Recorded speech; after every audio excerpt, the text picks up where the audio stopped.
Assalamu alaikum. Welcome to this live stream. Today, I'm going to be responding to the stuff that's been going on in regards to Muhammad Hijab and a particular incident which has taken place recently. Now, before I start, firstly, I just want to say I want to make this stream interactive. So, whatever you guys are going to be saying in the comments, I'm going to be reading. And I might actually, I will. I'll get you guys to join in and speak later on as well. It's always nice to be speaking to the audience when there's something like this going on. So, firstly, what is going on? What I wanted to do, in case you haven't actually seen it yourself, I actually want to play the video which Hijab released. And as you guys are going to be commenting, I'm going to be noting the sentiment, noting what you guys are saying. And then I'm going to be answering some of those things as well. So I'm going to share my screen. And there's actually two videos of hijabs that I was going to play. This is the first one. And let me see which is the best way to do it. Is that a good way of doing it? I guess so. That's all right. Different screens. Oops. I guess that's good. Can I move this? Can I move it there? All right. There. Make it a bit bigger. Oh, that's nice. Save that.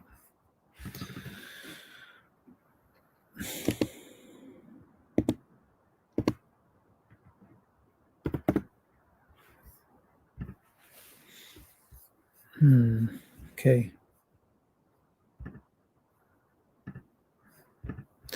Okay, cool. All right. Walaikum salam, Laith. Walaikum salam, Mr. Coolio. Muhammad Mustafa. Welcome. Muazif Tosif. And yeah, Murat. Finally, some new on my screen. Right. So let's play this video and see what's going on. Assalamu alaikum wa rahmatullahi wa barakatuh. How are you guys doing? You would have known that last week I made a video about Elon Musk, where I went quite personal about his family life and repudiated his claims, bogus claims about so-called Muslim grooming gangs, Asian grooming gangs, etc. Repudiated them quite heavily from a sociological perspective. And ever since, I have been ravaging this man on Twitter through engagements on his own platform. Recently, I have received a threat through someone who knows Elon Musk very well, who is in contact with Elon Musk, documented public contact with Elon Musk. And that threat was essentially a blackmail. Yes, you heard it right.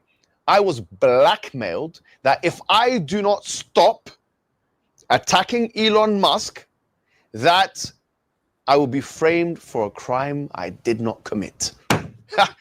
Now, I'll be honest with you. If this is Elon Musk, then this is the most fragile, weak thing that he could potentially do.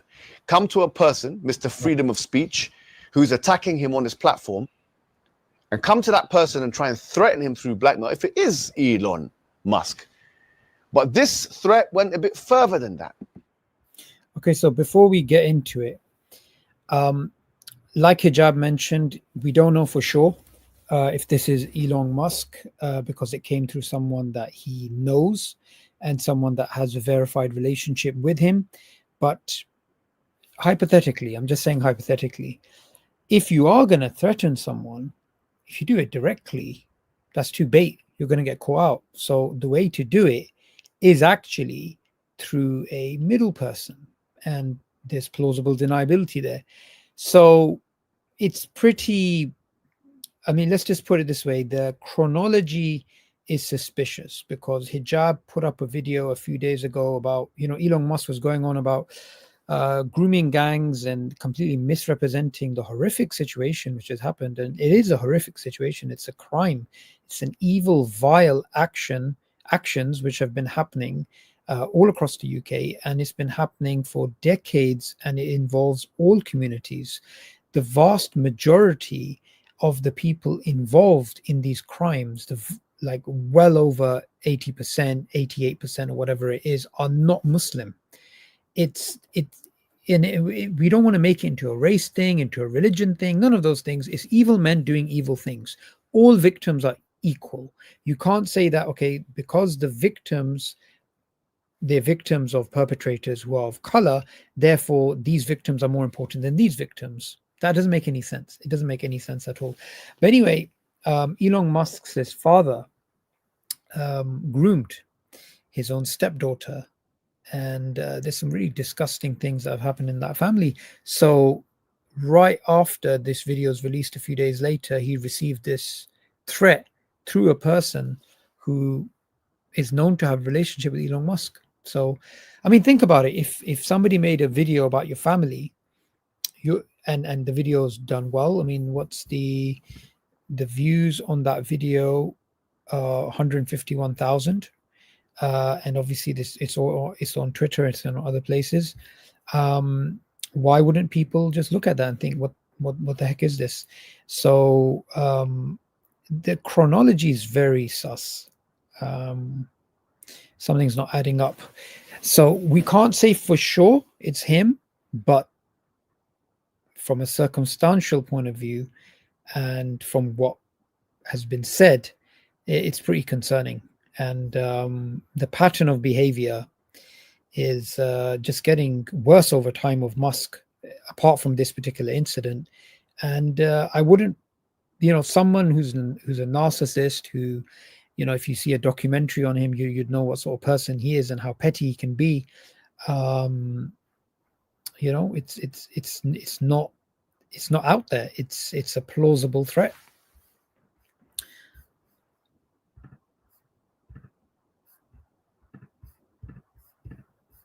He even said, "You will be gone. You will be gone." So what is it? A death threat now?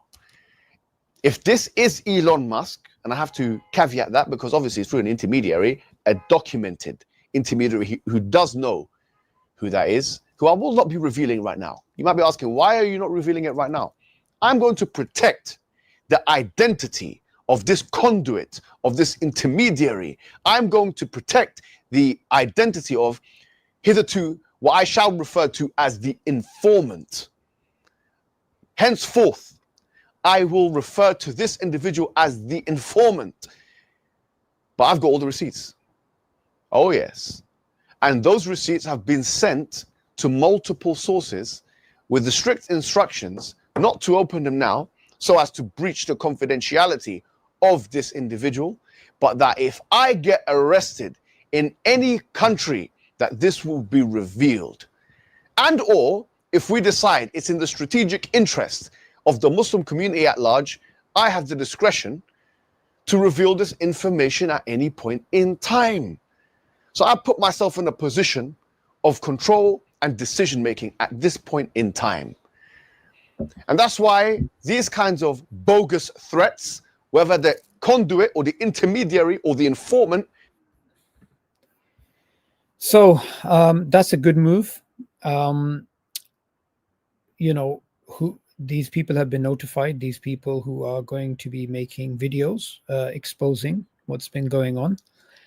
And definitely on this channel, you're going to be seeing something if it's something which Hijab asks for, or if a situation arises in which, the messages have to be exposed, and they have to be exposed, and I'm going to also expose them. And that's not something that needs to be done right now, but it's something which will have to be done because we have to protect our brother. This is absolutely ridiculous. So, it is one of those things. If something was to happen to Hijab, if there were to be some bogus charges or some other incident that takes place, then, the brothers are going to have a discussion and things are going to be released online.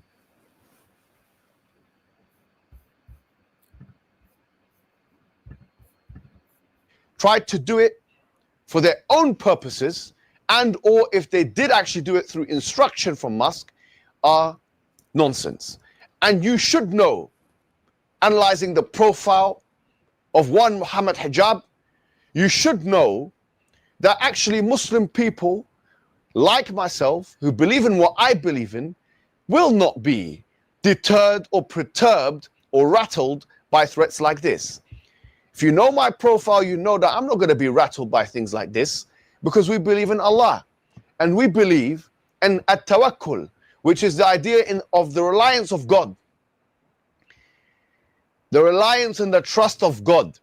And that's the difference between me and you, Elon Musk. I'm going to put it very clearly.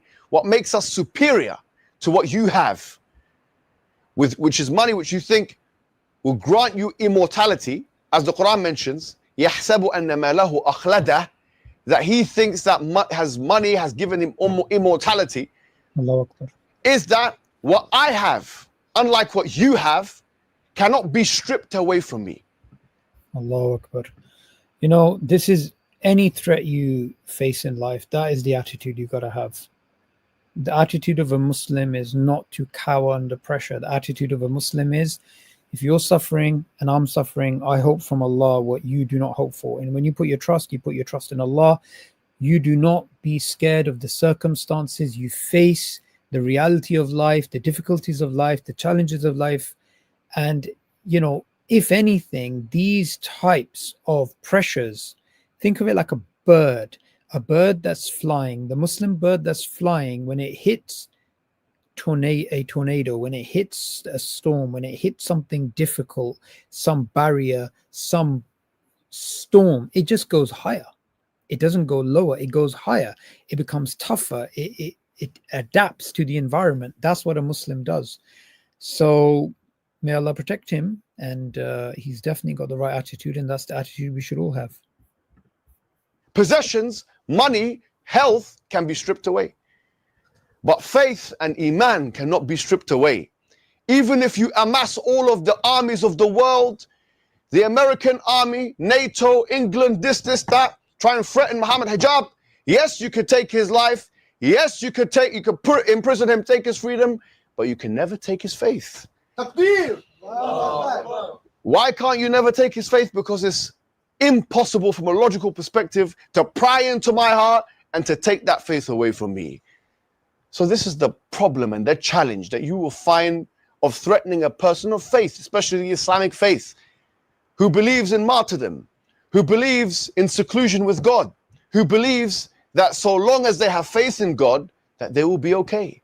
This is the problem with the approach, as we're seeing in Gaza, of thinking that you can kill children and women and this and that, and you can do all that, and that would mean that you've won. Actually, you've granted each and every single one of those people, in the case of the Zionist entity, a gift, the gift of martyrdom. And so you've put them in a position of strength. You've made them win. And likewise, anyone who wants to threaten me, the public knows now. And this is an issue of national integrity. And what do I mean by that? Britain is meant to be a sovereign country. It is a quote-unquote liberal democracy. If this is Elon Musk, which many would infer he has the motive, many would infer, well, he has contact with this intermediary. So, you know, clearly the motive is there. Clearly the circumstances match, right? But obviously we're Muslims. We're going to be careful with our language because, you know, we are people of fairness. However, you know, something I wanted to say, and I think this is really, really important, is when a Muslim is facing a difficulty, it is the job of the Muslim community to surround that Muslim and defend that Muslim. And here in the UK, you know, we know that Elon Musk is interfering with the UK. He's trying to hype up racial tensions. He's trying to hype up religious tensions. He's trying to prop up the far right. He's trying to undermine the system here. And he's generally, you know, not so pro free speech as he claims to be. Look at the people that have been demonetized. Look at the people that have been censored on Twitter. You know, he's all about free speech as long as it doesn't go against his agenda. So I really love the comment here by brother Dino, who says we must support our brother Mohammad and rejecting allegations made against him. And you know, we were having a discussion about how to react to this particular issue. And one of the things that we collectively decided was that actually we do not want to sit on this, and something happens and then we have all this information. We rather preempt it. We rather preempt the information so that if anything was to happen, it's out there in the public. And this is also, I think, the best legal defense that we can have, that we understand, okay, somebody may try and do something, there may be a plot, there may be a whatever, so we need to do the best we can to preempt those actions. And I think this is the safest option. So like I mentioned, when the need arises, when Hijab says this is something we got to do now, because the situation's basically materialized, the threat's been materialized, then when the go-ahead's given, then on this YouTube channel and on other places, you are going to find that information all laid out in front of you. All of the receipts are going to be there for everyone to see. This is not something that we've taken lightly, none of the brothers, and we should never take anything lightly like this, because at the end of the day, you don't cower to a threat. You basically respond to it. You respond to it and you tell the person who's making the threat, it makes no difference. We're not scared. We're not worried. We're Muslims. You make all the threats you want. It's not going to make a difference. Not responding would have been the, say, not only an impractical thing to expect, but not responding would also give the wrong message, the message that a person's going to be silenced. In fact, what you're going to see from Hijab, inshallah, is a lot more of the taking accountability of the people online, like Musk and like others, who share a particular vision and they want to push it out to others.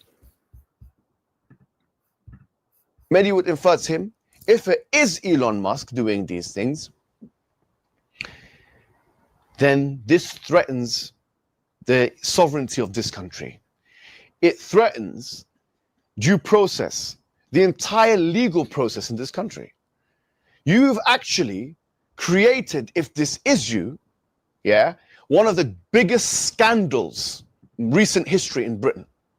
If it turns out that there are receipts from your end to the intermediary, or there's anything attaching you to the intermediary, then it's done for you, Elon Musk.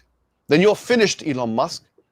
And or if members of the Muslim community, because not just me, it will start with people like me, but if any member of the Muslim community is arbitrarily removed and put into a prison on the bogus charge of terrorism, when on the record, for example, they have no such connection, and or if a scandal is attached to them which is not in their character, etc., now we will know who has a hand in it.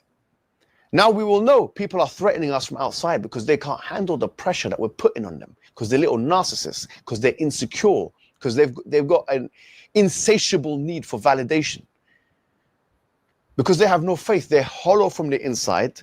They have no spirit. So that's one thing. Musk, despite all his money, despite the fact that he's not some teenager, he's a 50-something-year-old man. He's a grown man. He's a middle-aged man. He still acts like a teenager. He still seeks validation. He jumps on the bandwagon of anything that may give him more social media clout. We saw this with the people when they were stuck in the caves, right? The people were stuck in the caves in Thailand or whatever it was, and there was a scientist who was looking to help them, and Musk was saying, oh, I can do this and I can do that, and he didn't do anything in the end. And the actual person trying to help them, the scientist, basically said, that Musk, something about Musk, he criticized him or whatever, and then the Musk basically alluded to him being a pedophile for no reason. Just because he happened to be, that particular scientist happened to be a white man in Thailand, right? And there's this, very horrific, disgusting action that happens where people travel to places like Thailand for the sex industry, and it's a very, it's an open secret. And he basically Musk alludes to the idea that this guy is a pedophile for no reason. So that's the sort of person this guy is. So he's a narcissist. He needs validation. He constantly needs validation, and he's somebody that we should take seriously from the perspective that he has a lot of influence. He can do a lot of damage. He can cause a lot of problems, but we should not cave into any pressure. And like Hijab said, it's not just a case of him, him as a person alone. It's anybody from the Muslim community facing the same sort of threats that he is. We're all going to stand up. We're all going to defend, because none of the du'at here support any form of illegal action here or abroad in terms of violence or anything. But that's what these guys want to do. They just want to try and scare Muslims and say, oh, we're just going to throw a terrorism charge at you without any evidence, without anything, and just say, yeah, just shut your mouth or else you're going to get a terrorism charge. This is what they're doing. And in fact, this reminds me of the time after 9/11, when it was very, very common for this to happen. I'm going to carry on playing the video. Spiritual strength, and so everything is about al-hakum al-takathur hatta zurtum al-maqabir, that piling up and amassing wealth, etc. That's their life.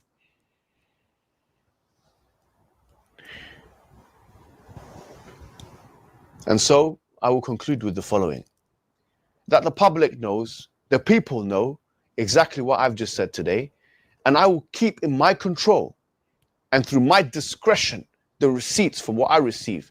But I have a zero tolerance policy to even a 1% threat, to even a possible threat. Yeah? And you will see that if anyone tries to threaten me, especially if they're using other people to threaten me, yeah, that there will be a response which will be swift, it will be legal, and it will be consequential. Assalamu alaikum wa rahmatullahi wa barakatuh. So, because there are people who are going to try and misconstrue what the situation is, there has to be consequences for them, which are legal, but they're consequential. And one of the consequences he's facing right now. People are talking about this on Twitter. People are talking about this in YouTube. People are realizing what the hell's going on. Why would such a... and again, I have to be careful with my language. If it's true, why would anybody put up with that? I mean, the threat was definitely made, 100%. I've seen the messages. The threat is clear. The threat is, let's just say,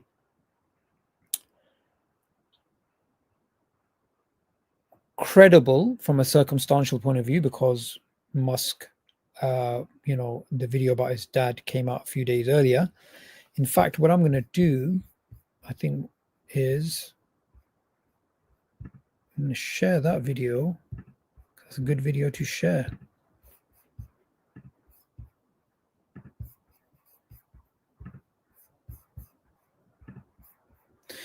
So this is the video which was put out a few days ago, in which Hijab basically spoke about Musk's dad and his actual link to this horrific abuse of his own stepdaughter. Assalamu alaikum wa rahmatullahi wa barakatuh. How are you guys doing? Many of you will know that I've been engaging one Elon Musk, who is an electric car salesman, on Twitter. And this individual has jumped on the Tommy Robinson bandwagon, actually now unconditionally supporting him and posting some of his tweets online. This individual, who has a very unusual and atypical family history, whose father was engaged in incestuous behavior with his stepdaughter, in fact. And his stepdaughter, people will not know this, Elon Musk, and this is on the record, the Business Insider has an entire article on this, actually raised his stepdaughter from the age of 4 years old. Now he's talking about grooming gangs, and now I just wonder whether Elon Musk himself has witnessed any grooming on the side of his father. Yeah. on the side of his father, who's been potentially doing things. We need to ask those questions. We don't know what he's been doing. But what we do know is that he's engaged in incestuous action. So is this trauma speaking, Musk? I mean, there's a lot of lessons to be learned here by people that, you know, throw out these sort of false accusations against entire communities. Things about themselves are going to come out and they get humiliated, which is, I mean, if I was Elon Musk and I saw a video like that exposing the family history, and it's such a disgusting history, it's a direct impact on his legacy and his persona and his personality. And a lot of people don't actually know about this. So I can see why someone like him could be very upset at watching this video.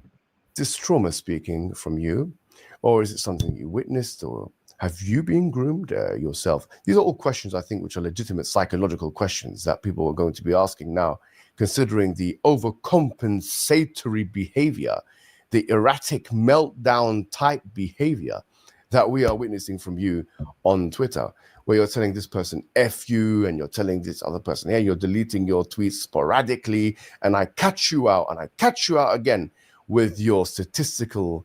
Yeah, he puts out studies which are completely false. He puts out data, he cherry picks things, he takes things out of context just to create a narrative. And again, like I said at the beginning of the live stream, the crimes from Rochdale and other places here in the UK, up north, are horrific crimes, evil crimes, absolutely disgusting crimes. They should be condemned. But why is it that the other victims don't have value?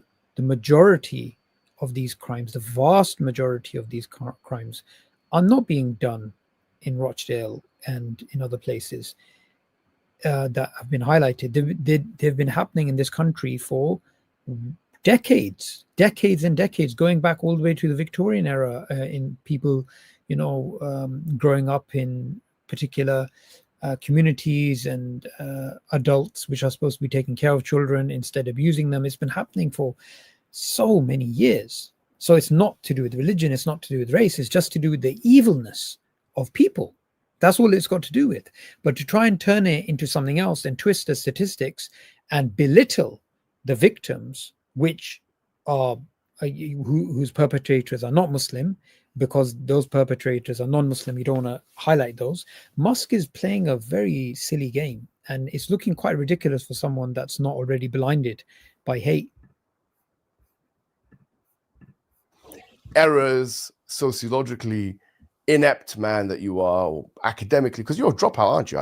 From my understanding, you dropped out of university. That's understandable that you make mistakes like this, and I actually put that to you on a tweet, and then you deleted the initial response that you had to that right-wing newspaper. Yes, you deleted it because you realized that you were putting graphs up, or that they were putting graphs up without references. But anything to prove the point, anything to prove that it's Asians, yes, it's Muslims, it is Pakistanis who are to be scapegoated for all of the misery in the West and all of the failure of Western civilization, which led to, in your understanding, the estrangement between you and your son or daughter. I don't know what it is, or she or he or they, but no. So this is about Musk's son, who, you know, went through, what do they call it? That transgender thing, right? And then just really, yeah, I mean, he's got a vendetta against wokeism. That's understandable. He's got a vendetta against Muslims. Why is that? He's continuously trying to make it look like Muslims are responsible for the vast majority of these disgusting crimes when they're not. It's actually statistically quite balanced in terms of percentage of Muslims and percentage of Muslims as a population, percentage of Muslims committing those crimes, percentage of non-Muslims, percentage of non-Muslims committing those crimes. It's got nothing to do with Islam, nothing to do with religion, nothing to do with race. It's evil people doing evil things. That's all it is. no problem. That's another thing. Obviously, your father's dysfunctional, your son is dysfunctional, your daughter's dysfunctional, I don't know who else is dysfunctional. I don't know if you're married or divorced, a failure of a family man, you're a Twitter junkie in 24 hours, you tweet 27 times, you're sitting there next to Donald Trump, you're tweeting 1 time, 2 times, 3 times, 4 times. You have 250 billion. Yeah. And instead of going in the private jet and taking that Cybertruck milk carton body of yours and putting it under the sun to give yourself some texture, some color. Yes, you're on Twitter all the time, putting your face to the screen. You're a junkie. Yes, junkie. That's why maybe you like Tommy Robinson, huh? Because he's a junkie as well. We know he's a cocaine junkie and he's a Twitter junkie and you're a junkie. What some people don't know is Tommy Robinson was picking up on this particular grooming issue, and then his followers, people linked to him, actually abused young girls while they were supposed to be finding out information or whatever it is. So they themselves fell into this, and it's absolutely ridiculous that he's trying to prop up somebody whose own bloody followers have been found to be doing this type of disgusting stuff. So he's not a role model for anybody. Like him, you're a Twitter junkie. Akhi. I'm going to call you Akhi. You are a junkie. But putting that to the side, let's take a look at the claim itself now for a second. Let's take a look at the claim for a second. The claim is that Asians and or Muslims and or Pakistanis are overrepresented in grooming cases. So I took a look myself at some of the reports which are most comprehensive, which detail the scope, the scale, the ethnicity, the demography of those grooming cases. And So that video goes into a lot more detail about that, and you can watch that in your own time. I rather just go back to the original point that I was making, that this is the video, and maybe it's his, where he's making fun of him. That triggered potentially this threat. And again, like I said, we cannot prove it at the moment. It's circumstantial, but what we do know is definitely the threat came, and it came through somebody who we know is linked to Elon Musk. For 100, that we know 100%. Someone linked to Elon Musk 100%. Hijab puts out the video against his father. A few days later, the threat comes through this mutual, who Hijab calls the informant.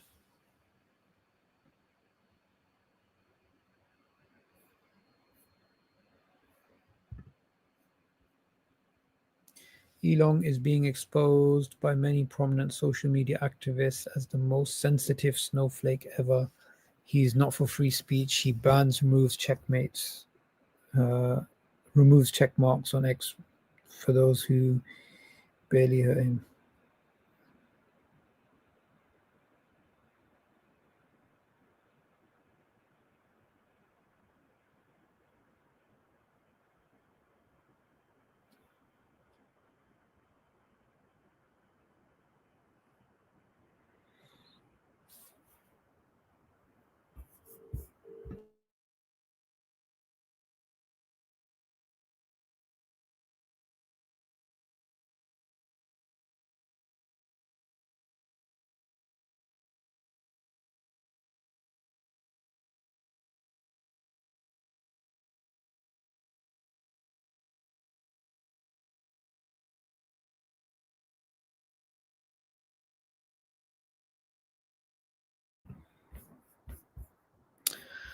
Anyway, let's see what else you guys are saying.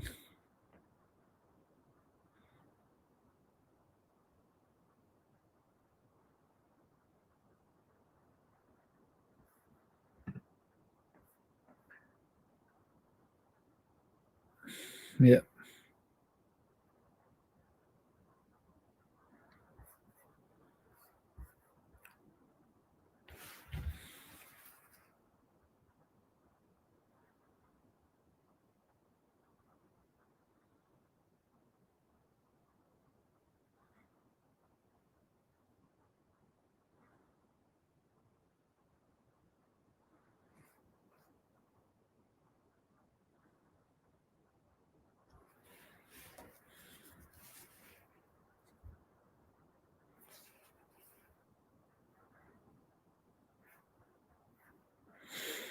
Okay.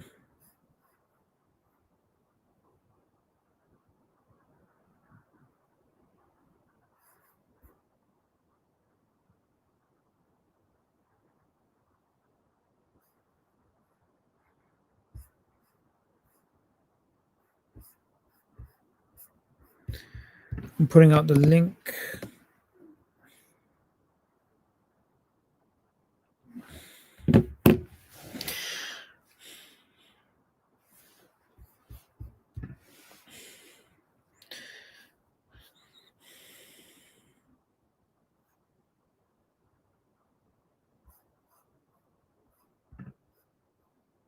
How do you know it's Elon Musk? Hijab was trashing his family. Well, like I said, it's circumstantial.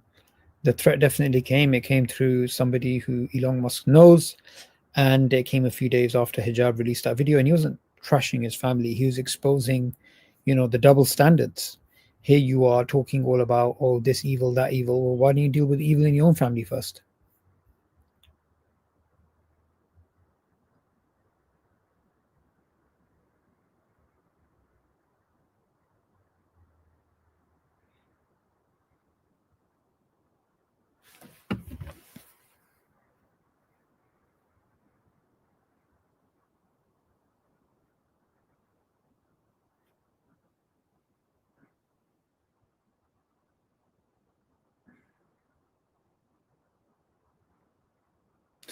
Give me a second, guys. Just getting someone to join.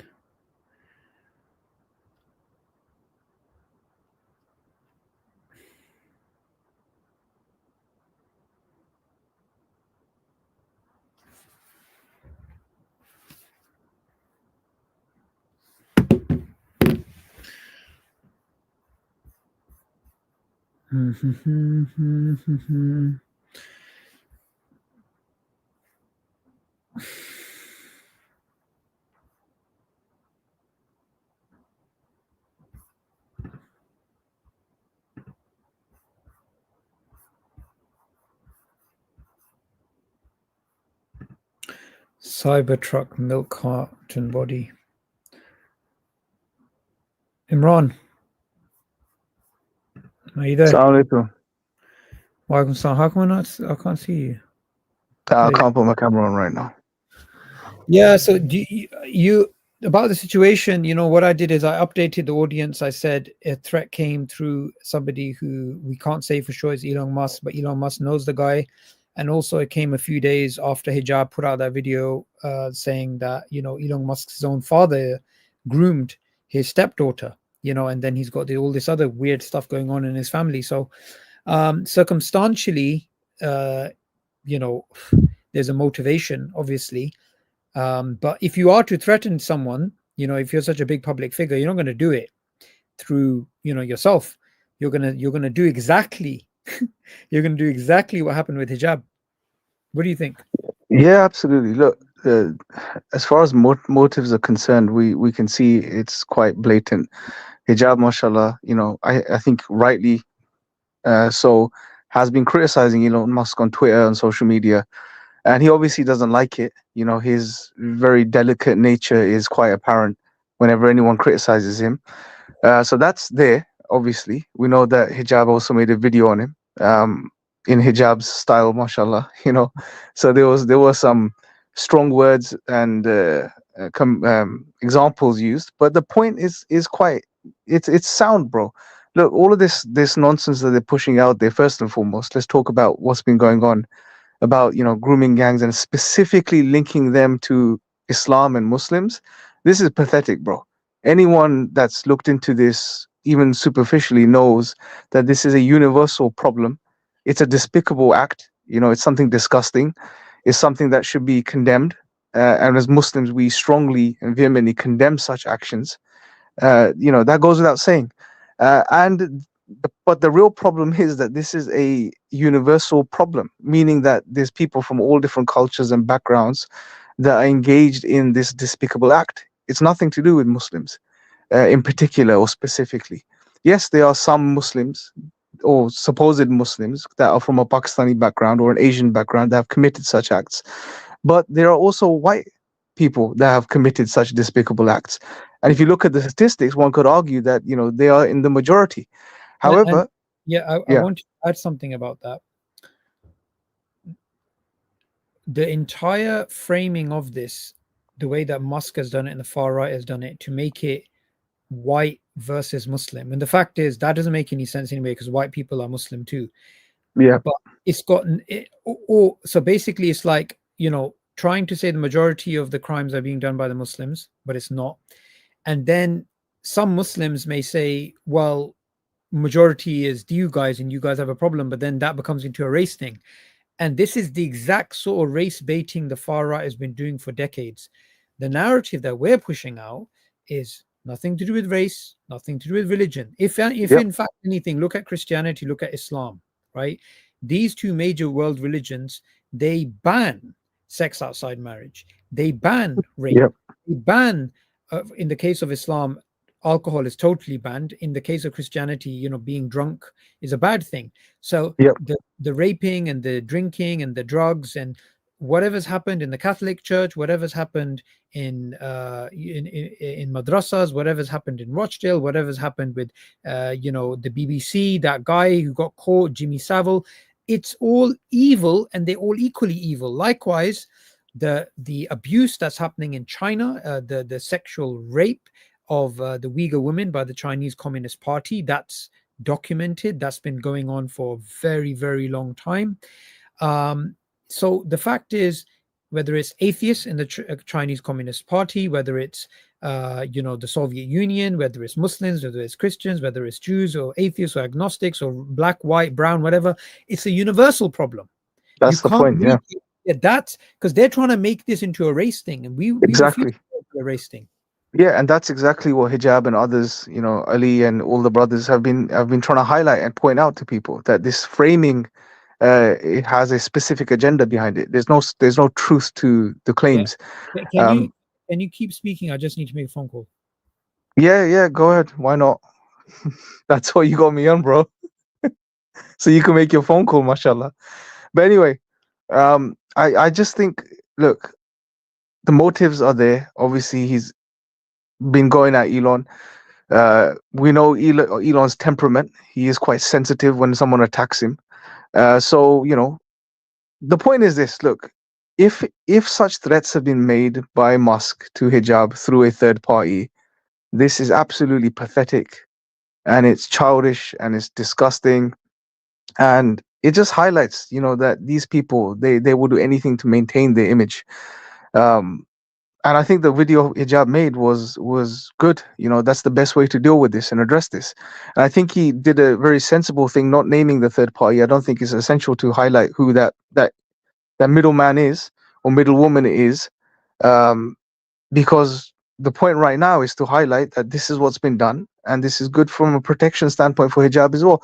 And the issue is this: people need to realize that these far right extremists and individuals like Musk have agendas. They are doing this for a reason, and they've been doing this for a very long time on and off. So Hijab did the right thing. May Allah protect him, may Allah bless him, may Allah preserve him, inshallah. And yeah, man, I just think it is, if it's true, it's disgusting. But however, something that does raise some questions, and it would be good to get people's thoughts on this as well. What raises some questions is, why would Musk make such a silly move by threatening? One could ask, why would he make such a silly move by threatening Hijab through a middleman, knowing that all of these conversations could easily be screenshotted, and the receipts could be saved, as Hijab said? That doesn't really add up, right, to some degree. So that raises some doubt for me as to whether Musk did actually make these threats. Because if he were to do something like this, I don't think he would go through a middleman, knowing that all of this stuff could be saved. But then again, I'll explain to you why I believe that is very likely. There's three reasons for that. The first reason is the person who made the threat is linked to Musk, confirmed. Yes, the message came a few days after the release of the video about his dad. Number two. Yep. So the motives there. Yep. The third thing, which is 100% true, Musk is an extreme narcissist, and he flips out at people online, swears at them. A few years ago, he became vindictive against a guy in Thailand, and he called Mm, him a pedo. Some scientist in Thailand who's trying to save some people who were stuck in a cave, and Musk yeah. wanted to help them and get some of the limelight, social media limelight, and the guy criticized Musk, and then Musk basically called him a pedo. And what you'll find is that the same thing is happening with Musk in terms of his behavior being vindictive with one of his employees. There's a lot of stuff, a Yeah, lot of bro. If he's done it like that's this, he's a personal. muppet. He's an absolute muppet, I mean, bro. look, Honestly. he was with Trump next to him, and he's on Twitter just tweeting. He acts like a child, so I wouldn't Yeah. be surprised. Yeah. I mean, but it's a big blunder on That's his part. It's absolutely look, pathetic to do it through a middleman. it's not. It's not. I'll tell you what.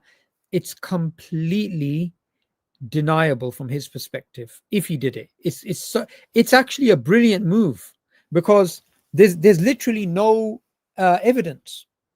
There's no Yeah, trail of well, evidence. that depends if that middleman, the receipts between the middleman and Musk, if they are still possible to I mean, access we don't somehow. have access to that. We only Yeah, have the we don't. we only have the Yeah, we don't. informer talking to Hijab.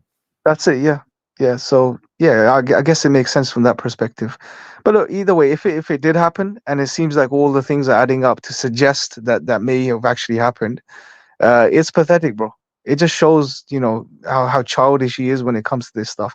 And you're right. He's out. You've seen it. It's on Twitter, bro. He's flipped out at people and just randomly, and because someone's criticized him or called him out for something or undermined some of the statements that he's made. Um, and yeah, I don't get it, bro. These people, it's just they have all the money in the world, right? They have all the luxuries, all the material possessions and everything, but they're so hollow and empty on the inside, bro. And there should be a lesson for people, honestly, that and we were discussing this that day in the office, bro. You can have everything from a material perspective, all the money, wealth, money, fame, women, power, whatever the case is. You're hollow unless you have Allah, bro. You're absolutely hollow, and you worship yourself. You are your own deity, and your ego is out of control, and you just want to, anyone that criticizes you, can't, you're so fragile. Anyone that criticizes you just fall apart. You fall apart, and then you end up doing pathetic things like this. But yeah, man, I don't know, what do you make of the whole situation overall? I mean, it's not beyond him to do something so petty. That's the first thing I want to say. It's definitely not beyond him because of his past thing. Um, and you know that thing I said to you about the um, the person who he called a pedophile, right? Yeah, That was yeah, actually a scientist trying to save lives of people. yeah, it's just pathetic, bro. Just imagine that. Yeah, just Imagine because that. he couldn't get his share of limelight in that whole scenario situation. Yeah. Yeah, bro, you could tell the guy's on medication. I don't know what I heard in some interview. He's on some sort of medication for something. I don't know if it's for depression or anxiety or some other sort of issue that he's going through. You could tell by his demeanor, he is not happy. He's always looking to raise his status in some way or the other, through doing one thing or the other, just so he can feel relevant, and through the praise that he gets. It's unfortunate, bro. It's sad. I look at him, I feel sorry for him, honestly. I feel sorry for people like this. I really do, bro. Because for people like this, look, for people that don't have money and don't have the wealth and the power, they may aspire towards those things, hoping that those things will bring them happiness. So there's always this potential or possibility for the person that doesn't have these things to find what they consider as happiness or fulfillment. But for someone like Musk, who has all of these things, and to realize that there's nothing in them and there's nowhere else to go from there, that's sad, bro. That's really sad. And you can only in some ways empathize with someone like that, and ask for their guidance, because they're in a very, like, where's he gonna? What else can he do, bro? He's got billions. Like, there's no more money to make. There's no more things to have or acquire. The possibilities are running out. The options are running out to find fulfillment for a person like that. They've You probably know, already run out. for him, it's all about him leaving a legacy. And the legacy that he wants to live, the legacy that he wants to leave behind, rather, is something which can be undone by somebody saying, well, number one, you're a hypocrite because you've been having all this crazy stuff happening in your family. Why aren't you talking about that? Two, you're misrepresenting the situation. Three, you're a petty person who's trying to prop up the far right and race bait people and do all this type of stuff. And you know, it's interesting what you said about his temperament, because when you have a lot of money, okay, you can buy a lot of cars, houses, mansions, jets, whatever, but then it's just about being popular. It's the only thing that, you know, rich people, they want to be remembered, they want to be, you know, they want to live forever, they want to have some form of legacy, which is why they, you know, set up foundations and start giving people scholarships and this type of stuff. Because, you know, the sort of money Musk has, we're talking about over 100 million, 100 billion, I heard 250 billion, I'm not sure, but you know, he's one of the richest men in the world. And what else is there to do? He's going to be bored, right? Yeah, and also, yeah, fame is, I guess, the only thing left to keep increasing that, and also to come across as someone intelligent and someone that people should listen to. This messianic figure that he tries to portray, and some of his, you know, diehard followers portray him as well. So when he gets called out for making blatant errors and really petty, small, you know, big mistakes with some very simple matters, bro, he just doesn't settle with his ego. He doesn't like it, and that's exactly what happened this time as well. Or what he's doing. I don't know if he actually believes what he's saying, or if it's a part of this whole grand plan to make it appear as if Muslims are behind. You know, they have a monopoly over this grooming that's taking place. I honestly don't. I mean, I honestly don't think he's actually thought these things through. It's just reactionary. It's just him jumping on the bandwagon, him trying to just, you know, push his weight around. Yeah, well, then be okay. Look, just be humble enough to, when you're corrected, to take that correction on board. But he doesn't seem, his track record doesn't show that. Whenever he seems to be corrected or someone calls him out for something, he just flips like a child. You know, and that's a weak character, bro. It's a weak man, a weak personality. You know, and it's unfortunate. You know, it's an example for people, man. It really is an example for people. Yeah. You know, so I think, you know, like I said, may Allah guide him, you know, and everyone else. But if he is behind this, you know, and he's actually threatened hijab in this way, you know, he's going to become an example for people, honestly, that, you know, there is nothing, just fix up. You know, people need to fix up, man. There's nothing in these things. There's nothing in materialism and money and trying to gain more fame and become super popular and relevant and all of this type of stuff, if this is your character, honestly. Definitely. So I wanted to share a video and get your reaction to it. This is a really ridiculous video. Oops, just give me a second. I think that's the screen I use. Can you believe I'm using StreamYard and doing all this sharing screen stuff? Yeah, it's good, man. You've learned a lot of new skills, mashallah. Yeah. So watch this video, yeah? Yeah. All right, shares of the electric car company Tesla fell sharply Monday after the company's CEO, Elon Musk, accused an organizer of the Thai cave rescue of being a pedophile. It started last week when British diver Vernon Unsworth called Musk's plan to rescue the 12 boys trapped inside the cave with a submarine a PR stunt. Unsworth. So let me just explain something, right? This guy, this guy in the white t-shirt, he is a scientist. He's a British scientist. And there were some 12 or so people that were stuck in a cave, and they were going to run out of oxygen or something. They were going to die. So he's working around the clock to try and save them. And basically, this became a big world event. And then Musk was sitting in America, and he's like, "Oh, I can save them. I've got this plan." And this guy is like, he's in the field. He's in there to save stuff, right? So he knows what he's doing. Yeah, so what he does is he just says it's a PR stunt, what Musk is saying, because Musk says, I have this idea. So what does Musk do? Imagine this is online now. Musk is online saying, I can save these guys. I've got this plan. This guy who's working on it says it's a PR stunt. Like, this guy just wants attention. What does Musk do and the entire world is watching? Well, yeah, okay. He says this guy's a pedo. Yes, that's He pathetic. doesn't, sorry, he doesn't say it. He indicates it, right? And Tesla stocks drop. Why? Because look what a racist statement this is. Yeah. He's basically saying this guy's a white guy in Thailand who's like middle-aged.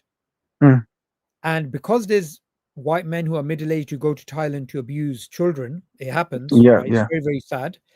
Elon Musk says this guy's a pedo simply because he happens to be a white man in Thailand.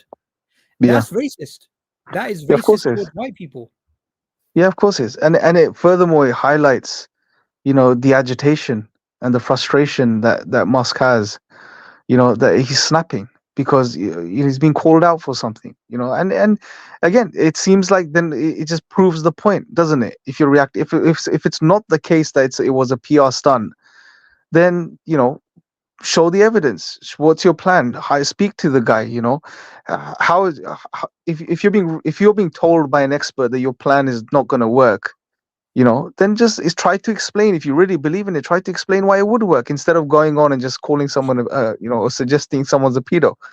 That just shows that he got caught out for his real intentions, and he didn't like that fact, so he reacted.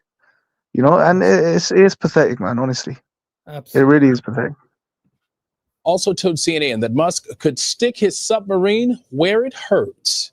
In a now deleted tweet, the billionaire CEO responded that he would take a prototype of his submarine all the way to the part of the cave where the boys were trapped and wrote, "Sorry, pedo guy, you really did ask for it." Musk's tweet Sunday led to Tesla stock. Pedo guy. The guy's trying to save the lives of innocent people stuck in a cave. And imagine, like, you're a scientist, you're trying to figure out a solution to save people. Somebody calls you a pedophile online. Isn't that going to mentally affect you? That could actually affect you functioning, and that functioning can affect you working to save those lives. What a super sensitive position that this scientist is in. And the guy is just, imagine the world's most influential tweeter, which is what Musk is, saying this guy's a pedo guy. Yeah. Imagine the type of pressure that is. Of course, and that just shows that there's no concern or care for what the guy's actually trying to do, and the lives of these people that are trapped. It's all marketing, isn't it, bro? It's all business, man. At the end of the day, for people like this, unfortunately. Yeah. And then and then they get exposed. They expose themselves sometimes, and Musk seems to be good at doing that. Yeah. One other thing, actually, let me play the rest of this video because it's actually quite good. Dropping 3.5 percentage points Monday, and by Tuesday, those losses had been recovered. But the event illustrates how Elon Musk's personal actions can affect his company. Yeah. Today, Bitcoin hovers around 9. Bitcoin video. Yeah, and this is good because look, the fact that the stocks dropped, highlights that people aren't stupid. They're holding him accountable for his actions and his words, which is good, which is what people need to do, bro. He has his little cult following that sees him as a messiah, but majority of people are not stupid, man. They can see right through it. And even in this case, this recent incident about the link that he's trying to make with Islam and grooming gangs and individuals, people can see through it, man. People know. And it's not only him. There were other Muppets online as well, that were all on the same trajectory of making the same type of link, and they seem to be sort of supporting each other and sharing these tweets and stuff like this. I just don't get it, man. Sometimes these guys, it's almost like they sit and plan an agenda and then they go at it, trying to use their sort of leverage on social media to make their points. Yeah. Look at this comment by the sister. Yeah. Grateful to be a revert. People like Elon are disgraceful. Despite Islamophobes, may Allah bless you, sister. Despite Islamophobes attacking Islam, people are accepting Islam. 100%. Deen of Allah is not going anywhere. Absolutely, and it backfires in most cases. These little plots that they put together and devise against Islam. In most cases, bro, history is testament to this. It backfires in the face, because the more they raise more awareness of Islam. And then people aren't stupid. They look into Islam. Okay, does Islam actually teach this or say what these people are suggesting? And they find otherwise. And they find the truth. Allah guides them. Yeah, and somebody put up this comment and it was reminding me that he was on some show, Joe Rogan show, and he smoked weed. And he's not a young man. He's like 50 or something, yeah. What kind of an example is that to all these people? Because fully well, and he's not stupid, fully well that weed damages the brain. People that meet somebody, this, Imran, you live in Southall, there's a lot of drug issues, yeah. Someone that's been smoking weed for years are dumb. Yeah, your brain kills your brain, man. They're spaced out, got very bad emotional skills, get irritated easily, they can't concentrate on difficult tasks. They're just like so messed up. It must be horrible living with that situation. Imagine you've been smoking weed and then afterwards you want to give it up and you think, okay, I want to live a clean life. You can't focus, you can't hold on a job. Absolutely, bro. Look, and like I said, I think he's on some medical drugs too. Look, he is quite stupid in some ways, bro. Yes, he's good at making money, but in other ways, he's not. You can't take him seriously in other aspects, man. Honestly, he doesn't know what he's talking about in most cases. Yeah. Someone, Elon Musk very recently is found out to be faking being a gamer with a 100% boosted account. I don't know what this is. Can you just give more details about this and give a link? We don't want to say something which is not verified. I think one of the things I was going to say previously, I think this is important, is the terrorism charge, just saying, oh, this guy's a terrorist, this guy's this guy's that. It's so easy to just throw it out on Muslims. You'll disappear, this will happen to you, that will happen to you. They're just trying to scare Muslims with all this type of nonsense, and I think it's important for Muslims to never give in to anybody trying to silence them, because freedom of speech is used very selectively. Muslim accounts get shadow banned. Do you know about this? No. Well, yeah, I'm aware of it. I know some are. Yeah. Yeah. So some of these accounts are shadow banned. So they talk all about freedom of speech and this type of stuff, but reality is they don't. Yeah, bro. I think Hijab was spot on. He made that video. Absolutely right thing to do, bro. He did it in a very responsible way, and he just let people know what had happened. That's the best thing to do. Yeah. Indeed. So, what have you been up to? Where have you been? Nothing much, bro. I just had the day off today, bro. So I'm gonna be busy over the weekend, inshallah. But yeah, just been working, man. Good. Ali Dawa was supposed to join us, but he's going to be like 20 minutes. Ali, yeah, sure. 20 minutes. I don't know if you're gonna be awake in 20 minutes. Yeah. Can you carry on speaking to the audience while I go get coffee? No, I can't right now. I'm having to pause. So you're gonna go to the toilet, you pause it, and you go to the toilet. No. I need to go get coffee. No, you're okay with that coffee, bro. All these stimulants, bro. Not good for you. That's coming from someone that's addicted to stimulants. What stimulants do I take? You drink coffee all the time. You drink. No, man. I don't drink coffee anymore. I only have 1 cup every few weeks. If that's that. Yeah, tea sometimes. Yeah, I need black to drink tea. some water. Give me a second. I need to grab a water bottle. Look for it. Somewhere. There's lots of water bottles in the office.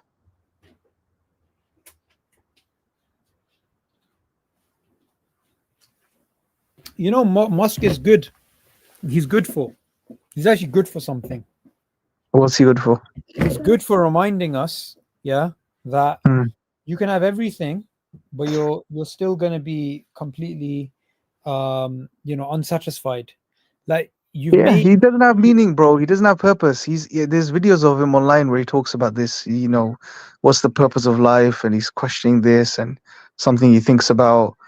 You can tell he's in an existential crisis, bro. Guidance is from Allah because people refuse to use their reason. He has reason, He has the ability. People think someone with a high IQ or somebody very successful in business, they should automatically be Muslim because they're intelligent. No, it's not just about intelligence. It's about using the intelligence and being morally truthful to yourself, because you can be an intelligent evil person. Do you know what I mean? Absolutely. Yeah, most evil people who have done evil things are quite intelligent people, bro, if you look at it historically. Hitler, very Yeah. intelligent. Stalin, very intelligent.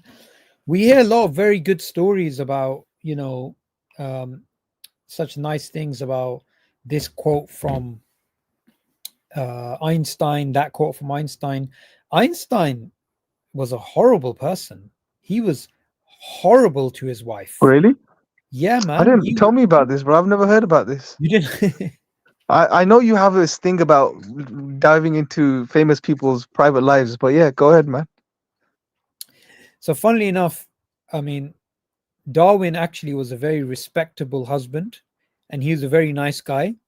Well, you And said Einstein.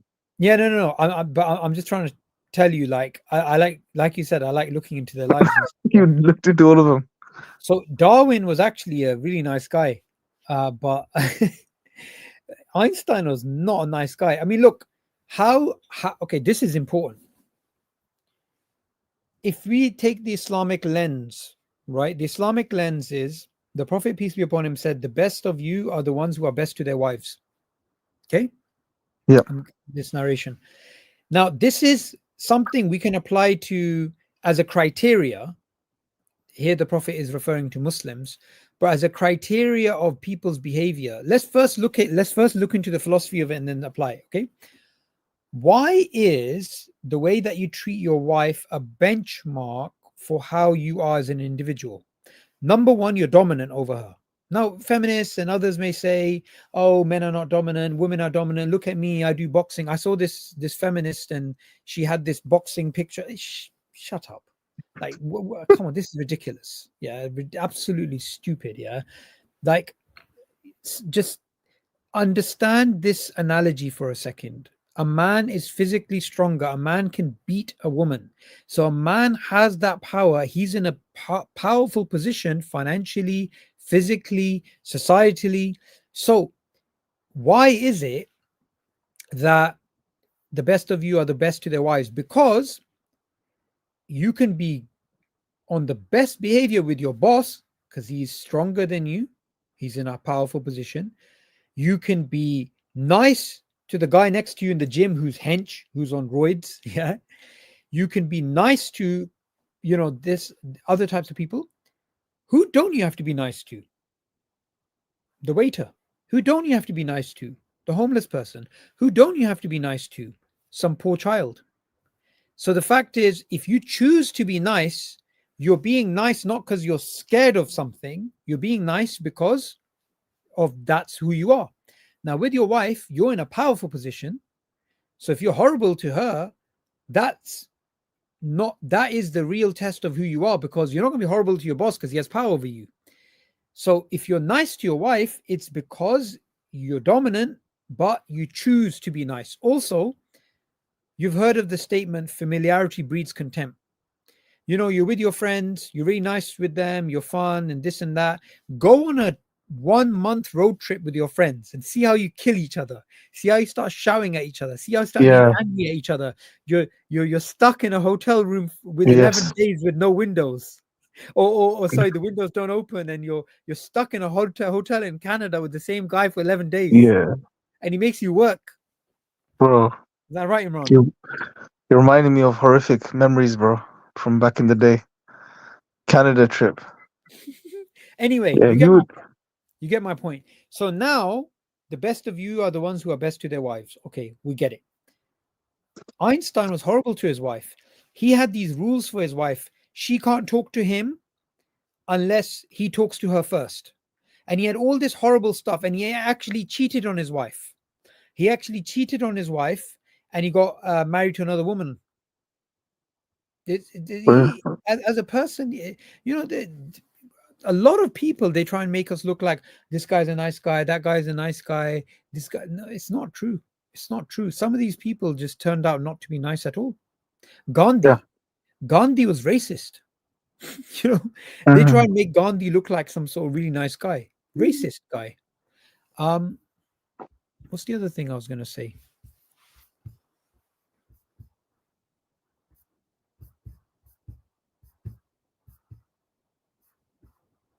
Yeah.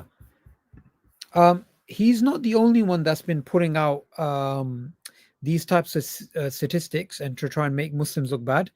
God Saad, have you heard of him? No. So he is not Israeli. He is he worked for Mossad. He did some sort of job for them. He's a evolutionary biologist. He's an atheist, and he put out this really ridiculous tweet about black people committing crime in America, right? About the number of blacks, the number of whites, the number of blacks committing crime, and it was a classic straw man argument. Classic straw man argument. And Adnan called him out on the racism, right? And he responded to Adnan, and then Adnan responded to him, and it just went back and forth. And he was trying to claim that Adnan doesn't understand, you know, statistics or sampling or inference or causality, whatever. And it's actually him. Because look, if you have a demographic, okay, let me give you a demographic here in London. Say in London, and I'm just going to make up some statistics just to show how it is, right? Say in London, in an area called New Malden in South London, there's a lot of Koreans, right, in this area. Imagine that those Koreans are not upper middle class, they're lower class. They're like, they're from a really broken homes, and you know, and they're affluent, but let's just say they're really downtrodden and stuff. Say because of that, there's a lot of crime in that area. And in that area, say there's 20% Koreans and 80% white people. Now, say the crime in that area is 30% Korean, and it should be 20% Korean because 20% of the population are Koreans. So if somebody was to say, go onto Twitter and then say, New Malden is 80% white, 20% Korean, yet the crimes in Korea are 30, 40, 50% done by Koreans, that would automatically, people would think, oh, Koreans are criminal people, but they're not. They're not, because that's to do with other factors. It's to do with other factors. So likewise, in America, you have people who, they are descendants of slaves. They are people who for generations have been, you know, living in very difficult circumstances. They only got their civil rights a few decades ago. They're decades behind others. So in some of those areas, they call them the projects or whatever, you know, there's certain areas with a high black population. In those areas, you have higher crime, higher prostitution, higher gambling, all these types of things. But if those people happen to be white or Chinese or Korean, you'd get the same sort of thing. You'd get bloodshed, you'd get gambling, you'd get prostitution. Somebody to take away the factors to do with social class, to do with poverty, to do with unemployment rates, to do with broken homes, to do with you know, the history of slavery, and just strip it down to race. That's an absolutely ridiculous thing to do. And that's pathetic. And that person, God Saad, happens to be mates with who? And is amplified by who? Musk. Not only is he, look, I don't know how else to put it. Elon Musk grew up in South Africa, which was still under the apartheid regime. Now, Musk was born in the 70s, I believe, like 1971. And the apartheid regime fell when he was close to 20 years old. So he lived under apartheid for a long time. Is there a reason for us to believe, from a circumstantial point of view, that he grew up privileged? Absolutely. Now, is it also the case that maybe he wasn't privileged? Maybe he was facing, you know, he was in an environment where there was black versus white, because that was what was happening in South Africa. There was a lot of troubles between the two people. So all of those things, they may explain the way that he's actually behaving currently. Yeah, absolutely. There's always sociological factors, bro. More that have a huge role, but it's unfortunate some people put it down to race, and that's all they can see.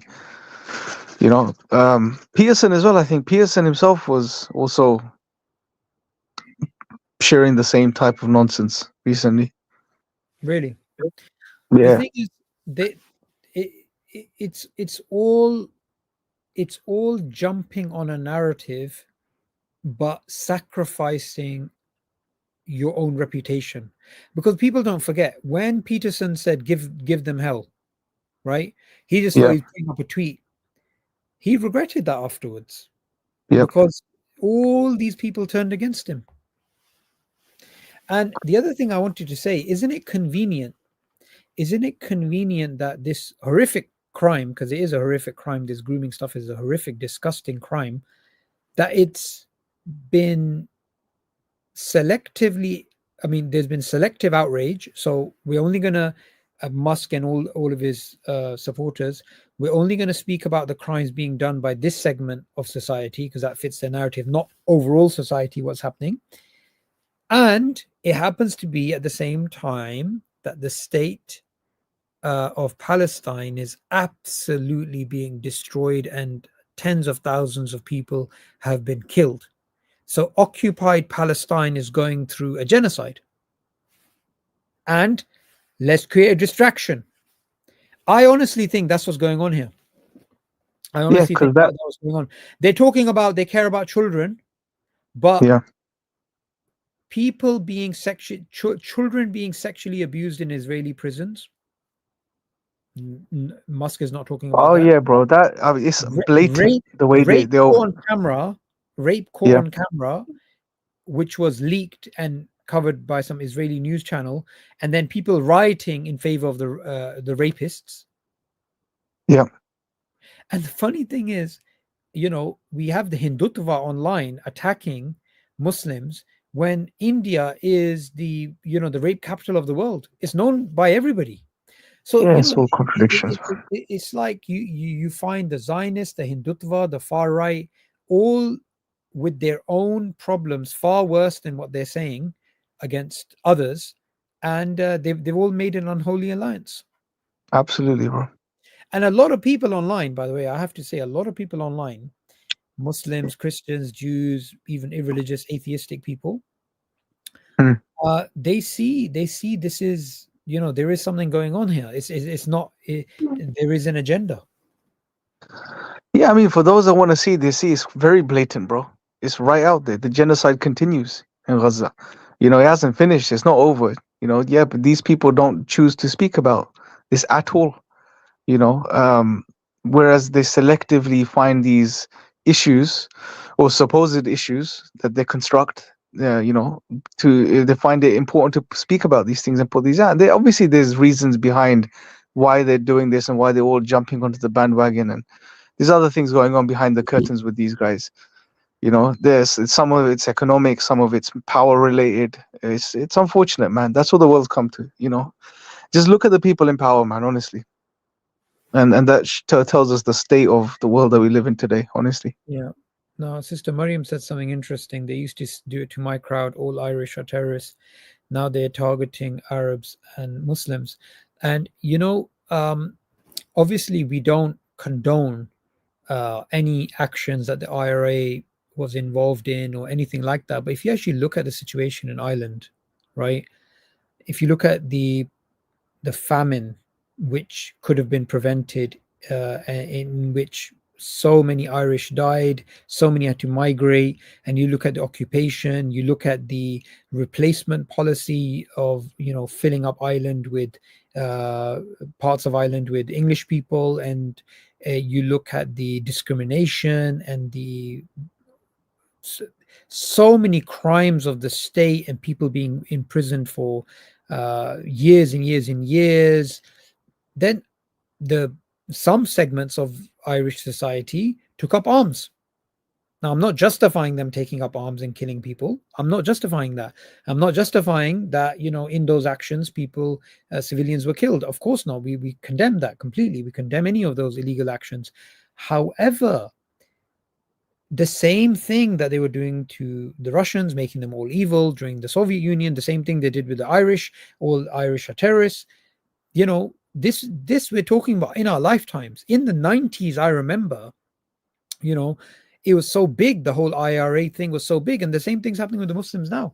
You know, there are bad apples, there's Muslims who do horrible things, there's Muslims who, I mean, when it comes to terrorism, we, you know, they try and say, oh, the Quran says violence and this and that, and they try and take the concept of jihad and they try and twist it and try and do this and try and do that. But with this grooming thing, how are they going to make a link? Sex outside marriage, forbidden. Rape, forbidden. Alcohol, forbidden. Drugs, forbidden. Kidnapping, forbidden. Like, it doesn't make any sense at all. Yeah, it's pathetic, bro. They're still trying to make links. This is why I said this is one of the more pathetic attempts to undermine Islam, bro. Honestly, from the ones they've employed over the past maybe couple of decades, this is one of the most pathetic ones, bro. Because this, how are they gonna make the link, bro? You know, it just doesn't add up in any way, shape, or form. Give me a second. I need to listen to this voice note.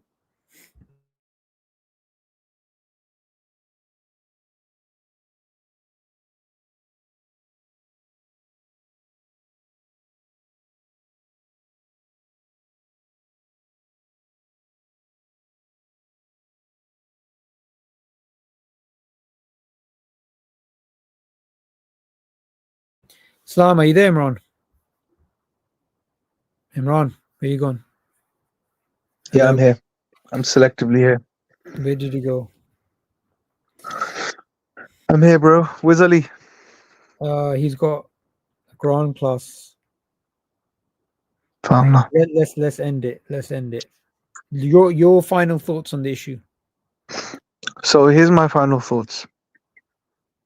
Number one, I think this whole narrative that they're trying to spin, all of these popular guys, Musk and all of the other ones on social media, about, you know, Islam being directly linked to grooming gangs or it being a problem of Islam is absolutely pathetic, and people can see right through it. This is a universal problem. There are people from every culture and every community and every religion, you know, a few, you know, bad sheep, if you like, who engage in this despicable act, which should be condemned completely. Islam itself completely condemns such actions. And like you highlighted, you know, these are forbidden things to engage in for a Muslim. So yeah, that's one thing. The second thing is, as far as Musk's... And sorry, just one more thing. Yeah. You know, these people hate Sharia law. And obviously there's no Sharia law in the UK because it's not a Muslim country. So Yeah. there's no, you know, they're trying to make it into a Sharia country. If these guys were caught right now, these people who committed these horrific crimes, these Muslims, if they were caught by a Khalifa, if they were caught by a Sultan, if they were caught by any Vizier, any jurist, any Imam, any Maulana, anybody who had power, any Qazi, what would happen? They'll be dealt with severely, bro. They're finished. They'll be, yeah, They're exactly. finished. I mean, the range of opinions about what would happen to them, like even the far right would say, "Oh, this is taking it too far." Do you understand? So Yeah. they're trying to. Not only is it Islam forbids all these things, those people, and you know, they try and do this ridiculous thing. Yeah, they try and spin it like, oh, because the victims are non-Muslim, that's why these guys did it. No, it's not true. It's not true. As a Muslim, you cannot cheat any human being. You cannot kill any human being. You cannot do any, just because they're not Muslim, can you do that? No, you can't. Yeah. They just lie, continuously and utterly lie. But yeah, in terms of hijab, you know, yeah, in terms of hijab, look, may Allah protect him, bro. May Allah preserve him. You know, if these threats are genuine, you know, may Allah expose those people that have made these threats, and you know, make an example out of them. If it's Musk, then make an example out of Musk.